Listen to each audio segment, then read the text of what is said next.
In today's video, I'm going to teach you how to create a header in Google Sheets.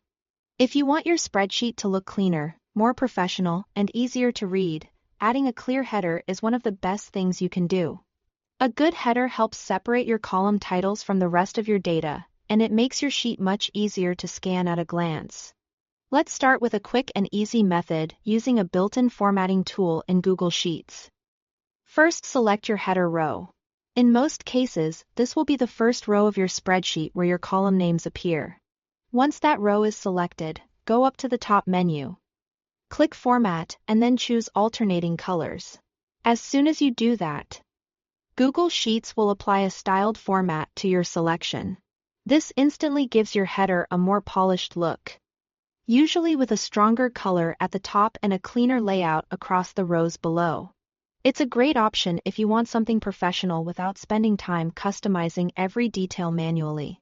Now, if you prefer more control over how your header looks, you can use the manual method. Start by selecting row 1. Once it's highlighted, go to the toolbar and click the bold button to make the text stand out more clearly. This is especially helpful for labels, because bold text makes each column title easier to recognize. Next, increase the font size slightly. You don't need to make it too large, just enough so that the header is visually distinct from the rest of the content in the sheet. A small size increase can make a big difference in readability, especially if you are working with a lot of rows and columns. After that, click the fill color icon, which looks like a paint can, and choose a solid background color for the row. This adds contrast behind your text and helps define the header section clearly. For best results, choose a color that is easy on the eyes and still allows the text to remain readable.